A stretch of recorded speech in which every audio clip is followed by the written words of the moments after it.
सोचिए, अगर अच्छाई और बुराई की लड़ाई हमारी आंखों के सामने हो रही हो तो वह कैसी दिखेगी। आज हम श्रीमद् भागवतम की एक ऐसी ही जबरदस्त कहानी को समझने वाले हैं, जिसमें एक न्यायप्रिय राजा का सामना होता है सीधे कलयुग से। देखिए, ये सिर्फ एक कहानी नहीं है, बल्कि धर्म और अधर्म के बीच का एक बहुत ही गहरा संवाद है। तो चलिए इस अनोखी यात्रा पर निकलते हैं। तो कहानी शुरू होती है एक राजा के गुस्से से, एक ऐसे गुस्से से जो न्याय की मांग कर रहा है। जब वो अपने राज्य में एक घोर अन्याय होते देखते हैं तो उनकी आवाज गूंजती है, कौन हो तुम जो मेरे राज्य में कमजोरों को सताने की हिम्मत कर रहे हो।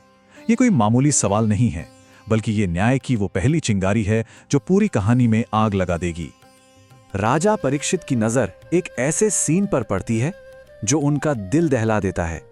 एक बैल जिसकी सफेदी कमल के फूल जैसी थी, वो दर्द से कराह रहा था।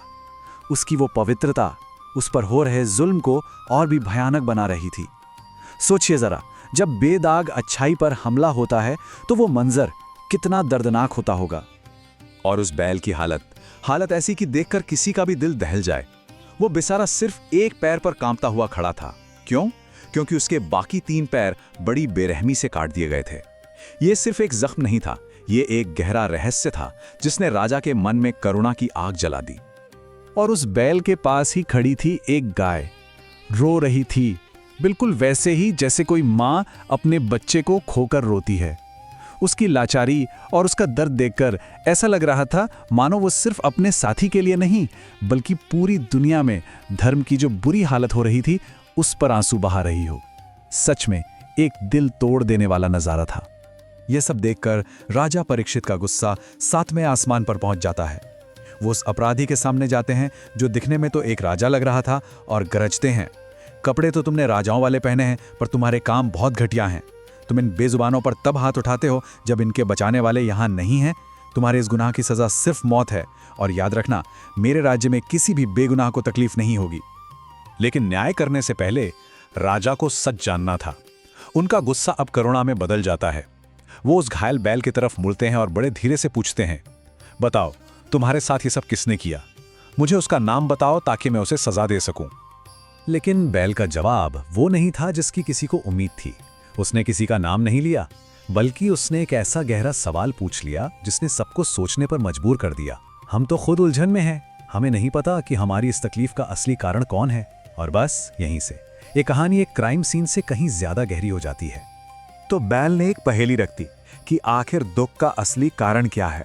वो कहता है, क्या हम खुद अपने दुखों के लिए जिम्मेदार हैं, या फिर ये भगवान की मर्जी है, या ये हमारे पिछले जन्मों के कर्म हैं, या फिर ये सब बस ऐसे ही हो रहा है। अचानक से ये कहानी एक आम जुर्म से बढ़कर जिंदगी के सबसे बड़े सवालों में से एक बन जाती है। राजा परीक्षित सिर्फ एक शासक नहीं थे, वो ज्ञानी भी थे। उन्होंने अपनी दिव्य दृष्टि से इस पहेली को सुलझा लिया। वो समझ गए कि ये कोई आम बैल नहीं है, ये तो खुद धर्म है जो बैल का रूप लेकर धरती पर आए हैं। हाँ, वही धर्म जो पूरे ब्रह्मांड का संतुलन बनाए रखता है। तो फिर सवाल यह है कि धर्म के 3 पैर गए कहां? इसका जवाब छिपा है वक्त के पहिए में, यानी 4 युगों में। देखिए, सत्य युग में धर्म अपने 4 पैरों पर खड़ा था, तप, पवित्रता, दया और सत्य।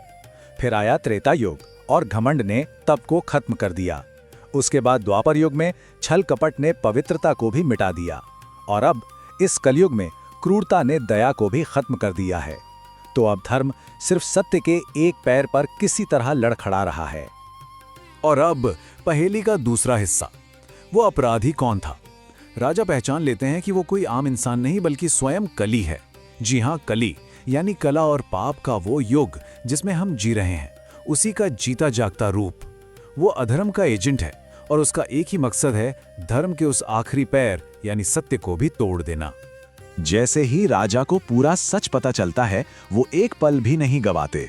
उनकी तलवार म्यान से बाहर निकलती है, अधर्म के इस प्रतीक को हमेशा के लिए मिटा देने के लिए। अपनी मौत को इतना करीब देखकर वो शक्तिशाली कली कांपने लगता है और सीधा राजा के पैरों में गिरकर अपनी जान की भीख मांगने लगता है। अब यहां राजा परीक्षित एक धर्म संकट में फंस गए। उनका धर्म कहता है कि जो शरण में आ जाए उसकी रक्षा करनी चाहिए। इसलिए वो कली को मारते तो नहीं हैं, लेकिन वो एक सख्त फैसला सुनाते हैं, तुम अधर्म के दोस्त हो, मेरे राज्य में तुम्हारे लिए कोई जगह नहीं है। पर सवाल ये था कि अगर कली यहाँ नहीं रहेगा तो आखिर जाएगा कहाँ? और यहाँ राजा ने एक बहुत ही कह सकते हैं चतुर फैसला लिया। वो जानते थे कि कली को पूरी तरह खत्म नहीं किया जा सकता, तो उन्होंने उसे कंट्रोल करने का रास्ता निकाला। उन्होंने कली को रहने के लिए 5 जगह दी। पहली, जहां जुआ होता हो। दूसरी, जहां नशा हो। तीसरी, जहां अवैध संबंध हो। चौथी, जहां हिंसा हो।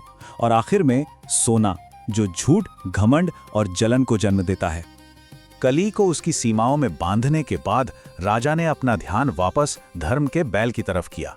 उन्होंने सिर्फ उसके घाव नहीं भरे, बल्कि अपने अच्छे कर्मों की ताकत से धर्म के वो खोए हुए 3 पैर, तप, पवित्रता और दया, उन्हें फिर से जोड़ दिया। ये एक बहुत बड़ा सांकेतिक काम था, जो ये दिखाता था कि एक न्याय करने वाला शासक दुनिया में अच्छाई को फिर से जिंदा कर सकता है। तो इस कहानी का निचोड़ क्या है? सीधी सी बात है, ये अच्छाई और बुराई की एक सीधी टक्कर थी। एक तरफ कली का सताया हुआ धर्म था, जो सिर्फ सत्य के एक पैर पर खड़ा था, और दूसरी तरफ राजा का न्याय था, जिसने ना सिर्फ बुराई को उसकी हद में रखा, बल्कि दुनिया में अच्छाई को फिर से वापस लाने की एक उम्मीद भी जगाई। ये कहानी हमें अधर्म का एक नक्शा देकर जाती है कि बुराई कहां-कहां रहती है, और ये हमारे लिए एक बहुत बड़ा सवाल छोड़ जाती है। क्या हजारों साल पुराना अधर्म का ये नक्शा आज की दुनिया पर भी लागू होता है? जरा अपने आसपास देखें और इसका फैसला खुद कीजिए।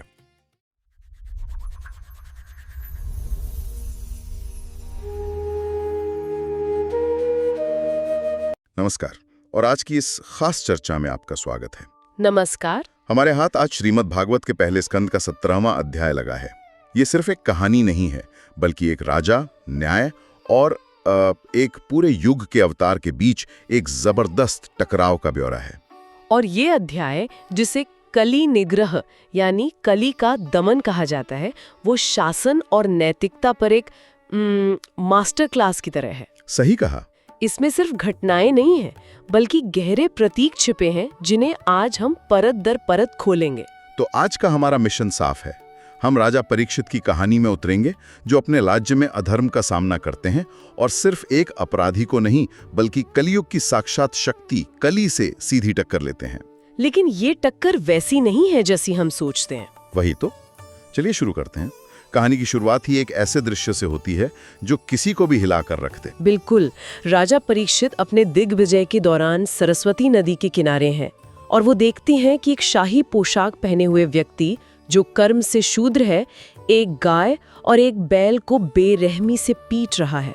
और ये कोई आम जानवर नहीं थे। यहीं पर रुकते हैं। ये दृश्य बहुत महत्वपूर्ण है। एक बैल जो सिर्फ एक पैर पर खड़ा है, ये तस्वीर बहुत अजीब और परेशान करने वाली है।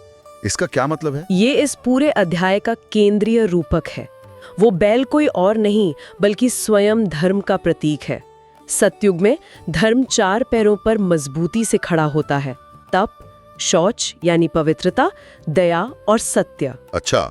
राजा परीक्षित जब उसे सिर्फ एक पैर पर खड़ा देखते हैं, तो वो तुरंत समझ जाते हैं कि समाज के 3 स्तंभ, तप, पवित्रता और दया, पहले ही ढह चुके हैं। मतलब सिर्फ सत्य का एक पैर बचा है। हाँ, और वो भी कांप रहा है। ये समाज के पतन का जीता जागता संकेत है। तो इसका मतलब राजा सिर्फ एक अपराध नहीं देख रहे हैं, वो पूरी सामाजिक व्यवस्था को ढहते हुए देख रहे हैं। और वो गाय, उसकी क्या हालत थी? वो गाय पृथ्वी का प्रतीक है, और ग्रंथ उसे धर्म दुघा कहता है, यानी वो जिससे धर्म दूत की तरह निकलता है। वो रो रही है, उसका बछड़ा छीन लिया गया है और उसे भी पीटा जा रहा है। तो जब धर्म कमजोर होता है तो पृथ्वी भी दुखी होती है। बिल्कुल। और हमलावर का शाही कपड़ों में होना, ये उस दौर के अधर्म का प्रतीक है, जहां शासक का वेश तो है, पर कर्म बिल्कुल उल्टे हैं। ये व्यवस्था का पूरी तरह से उल्टा हो जाना है। सही कहा। तो इस भयानक दृश्य को देखकर राजा परीक्षित की क्या प्रतिक्रिया हुई? जाहिर है वो चुप नहीं बैठे होंगे। चुप बैठना तो दूर, उन्होंने तुरंत अपने सोने के रथ पर धनुष चढ़ा लिया और मेघ के समान गंभीर आवाज में उस व्यक्ति को ललकारा। क्या कहा उन्होंने? उन्होंने पूछा, अरे दुष्ट, तू कौन है? मेरे राज्य में इन निर्बलों पर अत्याचार करने की तेरी हिम्मत कैसे हुई? वेश से तो नट की तरह राजा बना है, पर कर्म से तू अधर्मी है। ये सिर्फ गुस्सा नहीं था। नहीं, ये एक शासक का अपने कर्तव्य के प्रति तत्काल जागरण था। और उन्होंने उसे सीधे तौर पर श्री कृष्ण और अर्जुन की विरासत से भी जोड़ा, है ना? हाँ, और ये बहुत महत्वपूर्ण है। उन्होंने कहा, जब से भगवान श्री कृष्ण और गांडीवधारी अर्जुन इस पृथ्वी से गए हैं, तू जैसे अधर्मी इन निर्दोषों पर अत्याचार कर रहे हैं, तू वध के योग्य है। मतलब वो ये कह रहे थे कि मेरे पूर्वजों ने जिस धर्म की स्थापना की थी, मैं उसके पतन को बर्दाश्त नहीं करूंगा। एक व्यक्तिगत लड़ाई नहीं थी। नहीं, ये एक पूरी विरासत को बचाने की लड़ाई थी। लेकिन दिलचस्प बात यह है कि हमलावर को चुनौती देने के बाद वो पीड़ित की तरफ मुड़ता है, वो बैल से बात करते हैं। और ये एक राजा के चरित्र की गहराई दिखाता है। उन्होंने बैल से पूछा, हे वृषभ, तुम कौन हो? क्या कोई देवता हो जो बैल के रूप में हमें दुखी कर रहे हो? तुम्हारे 3 पैर किसने काट दिए? और फिर वो एक घोषणा करते हैं। हाँ, जो किसी भी शासक के लिए एक आदर्श होनी चाहिए। उन्होंने कहा, कौरवों के वंशजों द्वारा सुरक्षित इस राज्य में किसी भी प्राणी को दुखी होकर आंसू नहीं बहाने पड़ेंगे। और उन्होंने सिर्फ घोषणा नहीं की, बल्कि उन्हें सांत्वना भी दी। उन्होंने बैल को सुरभिनंदन कहकर पुकारा और कहा, शोक मत करो, और गाय को अम्बा यानी माँ कहकर संबोधित किया। सोचिए, एक सम्राट एक गाय को माँ कह रहा है। जी, ये दिखाता है कि उसकी नजर में प्रजा सिर्फ मनुष्य नहीं बल्कि हर प्राणी है। उन्होंने कहा, जब तक मैं दुष्टों का शासक हूँ, डरो मत। ये सिर्फ सजा देने का संकल्प नहीं है, ये रक्षा करने का वचन भी है। बिल्कुल। इसके बाद वो एक राजा के परम कर्तव्य की परिभाषा देते हैं, जो उनके कार्यों के पीछे की पूरी विचारधारा को साफ कर देता है। उन्होंने कहा, जिस राजा के राज्य में प्रजा दुष्टों से डरती है, उस राजा की कीर्ति, आयु, सौभाग्य और परलोक सब कुछ नष्ट हो जाता है। मतलब राजा की जिम्मेदारी सीधी है। हाँ, उन्होंने कहा कि राजा का सबसे बड़ा धर्म है दुखियों का दुख दूर करना। इसलिए मैं इस अधम को अभी मार डालूंगा। यहाँ कोई शक नहीं है, कोई हिचकिचाहट नहीं। न्याय का सिद्धांत बिल्कुल साफ और कठोर है। बिल्कुल। और फिर वो बैल से सीधा सवाल पूछते हैं, तुम्हारे 3 पैर किसने काटे? उस अपराधी का नाम बताओ जिसने पांडवों की कीर्ति पर ये कलंक लगाया है। वो चाहते हैं कि पीड़ित खुद अपराधी की पहचान करे। लेकिन जो जवाब मिलता है वो किसी ने सोचा भी नहीं होगा। बिल्कुल, ये इस कहानी का एक बहुत बड़ा मोड़ है। राजा एक सीधा जवाब चाहते हैं, लेकिन धर्म का जवाब बहुत गहरा और दार्शनिक है। तो धर्म ने क्या कहा? धर्म रूपी बैल ने पहले तो राजा की प्रशंसा की। उन्होंने कहा, आप जैसे पांडव वंशियों को ही ऐसी बातें शोभा देती हैं जिनके गुणों के कारण भगवान कृष्ण ने उनके लिए दूत बनने जैसा काम भी किया है। तो उन्होंने पहले राजा के अधिकार और उनकी मंशा को सम्मान दिया। जी। लेकिन अपराधी का नाम नहीं बताया, क्यों? ये तो बहुत अजीब है। पीड़ित अपराधी को क्यों बचाएगा? क्योंकि वो धर्म है। उन्होंने एक पहेली जैसा जवाब दिया। उन्होंने कहा, हम निश्चित रूप से नहीं जानते कि हमारे क्लेश का कारण कौन है। क्या मतलब? अफको अंत में उन्होंने कहा, हे राजर्षि, इसका कारण अचिंतनीय और अवर्णनीय है। आप स्वयं अपनी बुद्धि से इसका विचार करें। ये तो एक तरह का टेस्ट है। धर्म सीधे सीधे उंगली उठाने के बजाय राजा से कह रहा है कि तुम खुद अपनी विवेक बुद्धि का इस्तेमाल करके सत्य तक पहुंचो। आपने बिल्कुल सही पकड़ा। ये न्याय की एक बहुत ऊंची समझ है। अच्छा। धर्म ये कह रहा है कि एक सच्चा राजा किसी की चुगली या शिकायत के आधार पर न्याय नहीं करता, बल्कि वो अपने विवेक से सच को पहचानता है। अगर धर्म अपराधी का नाम बता देता तो वो सूचक यानी चुगलखोर बन जाता। हाँ, जो खुद एक अधर्म है। वो परीक्षित को सिर्फ एक जल्लाद नहीं बल्कि एक विवेकशील शासक बनने की चुनौती दे रहे थे। तो राजा परीक्षित ने इस दार्शनिक पहेली को कैसे सुलझाया? क्या वो भ्रमित हो गए? ग्रंथ कहता है कि सम्राट परीक्षित ने शांत मन से विचार किया और वो तुरंत सब कुछ समझ गए। उनका क्रोध चिंतन में बदल गया। और उन्होंने क्या कहा? उन्होंने कहा, हे धर्मज्ञ, तुम धर्म की बातें कर रहे हो, इसलिए तुम निश्चय ही बैल के रूप में स्वयं धर्म हो। वो समझ गए कि अपराधी का नाम न बताना ही धर्म का सबसे बड़ा सबूत है। और यहीं पर वो धर्म के चारों पैरों का रहस्य खोलते हैं। हाँ, अब वो सारे डॉट्स कनेक्ट करते हैं। वो कहते हैं कि सतयुग में धर्म के 4 चरण थे: तप, शौच, दया और सत्य। फिर वो पहचानते हैं वो पहचानते हैं कि अधर्म के 3 अंशों ने, अभिमान ने तप को, स्त्री संग ने शौच को और मद यानी नशे ने दया को नष्ट कर दिया है। इसीलिए धर्म के 3 पैर टूटे हुए हैं। और अब सिर्फ एक पैर सत्य बचा है। बिल्कुल। और राजा कहते हैं, अब ये अधर्म रूपी कली जो असत्य से ही बढ़ता है, तुम्हारे इस चौथे पैर सत्य को भी तोड़ना चाहता है। तो उन्होंने अपराधी की पहचान कर ली थी। हाँ, ये कोई साधारण गुंडा नहीं बल्कि युग का अवतार कली है। साथ ही उन्होंने पृथ्वी के रोने का कारण भी समझ लिया कि भगवान के जाने के बाद अब अधर्मी लोग राजा का वेश धरकर उस पर शासन करेंगे। तो अब जब दुश्मन की पहचान हो गई तो राजा का अगला कदम क्या था? अब कोई सवाल जवाब नहीं था। उन्होंने धर्म और पृथ्वी को सांत्वना दी और फिर अधर्म की जड़ उस कली को मारने के लिए अपनी तेज धार वाली तलवार निकाल ली। अब फैसला होना था। एक तरफ धर्म का रक्षक राजा, दूसरी तरफ अधर्म का प्रतीक कली। आप एक बड़ी लड़ाई की उम्मीद करेंगे, लेकिन जो हुआ वो काफी अप्रत्याशित था। बहुत ज्यादा। जैसे ही कली ने देखा कि राजा उसे मारने के लिए तैयार है, उसका सारा अहंकार, सारा बल हवा हो गया। क्या किया उसने? उसने तुरंत अपना राजसी वेश उतार फेंका और डर से कांपते हुए अपना सिर राजा के चरणों में रख दिया। वो एक शक्तिशाली शासक के अधिकार के सामने टिक नहीं सका। और यही कहानी एक और दिलचस्प मोड़ लेती है। राजा परीक्षित जो इतने गुस्से में थे, उसे मारते नहीं है। क्यों?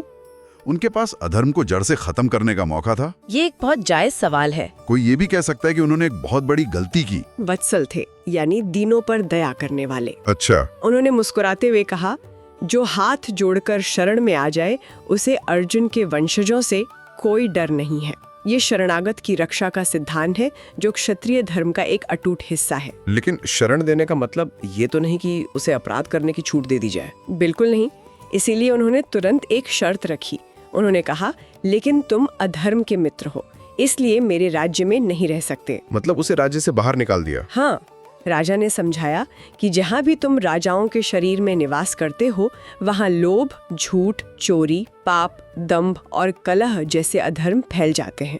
वो कली को एक व्यक्ति के तौर पर नहीं, बल्कि एक प्रवृत्ति के तौर पर देख रहे थे। उसे अपने राज्य में रहने देना पूरे समाज को संक्रमित करने जैसा होता। सही बात है। तो कली को देश निकाला दे दिया गया, पर वो कहाँ जाता? अगर परीक्षित का साम्राज्य हर जगह है तो उसके लिए तो कोई जगह ही नहीं बची। कांपते हुए कली ने राजा से यही सवाल किया।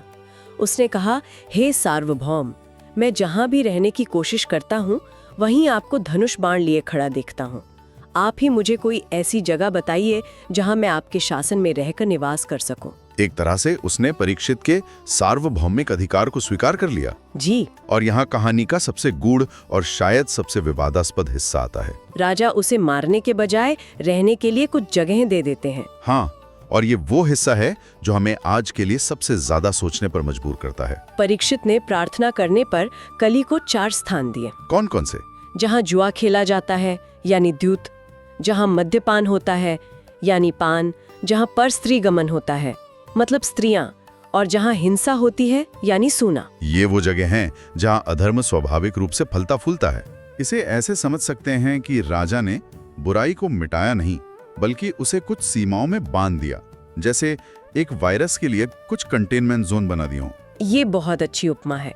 वो जानते थे कि कलयुग में इन प्रवृत्तियों को पूरी तरह खत्म नहीं किया जा सकता, लेकिन एक अच्छा शासक उन्हें नियंत्रित कर सकता है, उनकी सीमाएं तय कर सकता है और अपनी प्रजा को चेतावनी दे सकता है कि इन जगहों से दूर रहो। सही कहा। लेकिन एक 5वां स्थान भी था जो शायद इन सबसे ज्यादा खतरनाक है। बिल्कुल।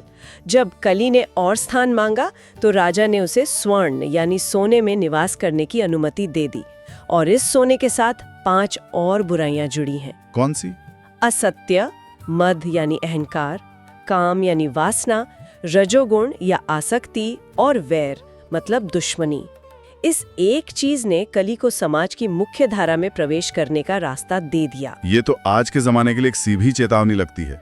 धन और भौतिक संपत्ति का आकर्षण इन सारी बुराइयों की जड़ बन सकता है। इसीलिए ग्रंथ में एक स्पष्ट चेतावनी दी गई है। जो व्यक्ति अपना कल्याण चाहता है, विशेषकर राजा, नेता या गुरु, उसे इन 5 स्थानों का कभी सेवन नहीं करना चाहिए। ये समाज के संरक्षकों के लिए एक नैतिक संहिता है। बिल्कुल। तो कली के साथ ये सौदा करने के बाद धर्म और पृथ्वी का क्या हुआ? राजा परीक्षित ने धर्म के खोए हुए 3 पैरों तप, शौच और दया को फिर से स्थापित किया। इसका व्यावहारिक मतलब क्या है? इसका मतलब है कि उन्होंने अपने शासन के जरिए समाज में तपस्या, पवित्रता और करुणा के मूल्यों को फिर से मजबूत किया। उन्होंने पृथ्वी को सांत्वना दी, यानी सुशासन की स्थापना करके उसे फिर से समृद्ध और सुरक्षित बनाया। और अध्याय का अंत परीक्षित की विरासत की पुष्टि के साथ होता है। जी, सूत गोस्वामी जो ये कहानी सुना रहे हैं, अंत में अपने श्रोता ऋषियों से कहते हैं कि ये वही राजा परीक्षित हैं जो अब हस्तिनापुर से एक महान सम्राट के रूप में शासन कर रहे हैं। और ये भी कहते हैं हाँ, कि अभिमन्यु के पुत्र ऐसे प्रतापी राजा के संरक्षण के कारण ही आप लोग शांति से ये यज्ञ कर पा रहे हैं। ये कहानी को सीधे श्रोताओं के जीवन से जोड़ देता है। तो इस पूरी कहानी का निचोड़ क्या है? हमारे पास एक प्राचीन राजा की कहानी है जो बुराई के साक्षात अवतार का सामना करता है, लेकिन उसे पूरी तरह खत्म नहीं करता, बल्कि उसकी सीमाएं तय करता है, उसे नियंत्रित करता है। यहाँ जो बात सबसे आकर्षक है वो है परीक्षित का चुनाव।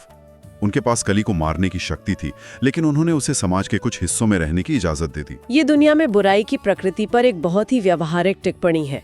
ये कहानी बताती है कि शायद नकारात्मक शक्तियों को पूरी तरह मिटाया नहीं जा सकता, लेकिन उन्हें प्रबंधित किया जा सकता है। हाँ, एक धर्मी शासक का कर्तव्य उन्हें प्रबंधित करना, नियंत्रित करना और अपनी प्रजा को उनके प्रभाव से बचाना है। ये विनाश के बारे में नहीं, बल्कि प्रबंधन के बारे में है। ये शासन और व्यक्तिगत आचरण दोनों के लिए एक शक्तिशाली रूपक है। जुआ, नशा, अवैध संबंध, हिंसा और सोने का भ्रष्ट प्रभाव, ये चेतावनियां आज भी उतनी ही प्रासंगिक हैं। सही कहा, ये सिर्फ बाहरी दुनिया के बारे में नहीं, बल्कि हमारे अंदर की प्रवृत्तियों को नियंत्रित करने के बारे में भी है। और ये कहानी हमें सिखाती है कि धर्म सिर्फ नियमों की एक सूची नहीं है। जी, ये तप, शौच, दया और सत्य जैसे मूल्यों की नींव पर खड़ा है। और एक अच्छे समाज के लिए इन मूल्यों की रक्षा करना ही शासक का सर्वोच्च कर्तव्य है, चाहे वो एक देश का शासक हो या अपने जीवन का। श्रोताओं के लिए एक अंतिम विचार। राजा ने कली को सोने में स्थान दिया। आज की दुनिया जो धन और भौतिक लाभ के इर्द गिर्द घूमती है, हम कली के इस प्रभाव को कहां-कहां देख सकते हैं। और आज के दौर में धर्म के बाकी 3 पैरों की रक्षा के लिए एक आधुनिक परीक्षित को क्या करने की जरूरत होगी?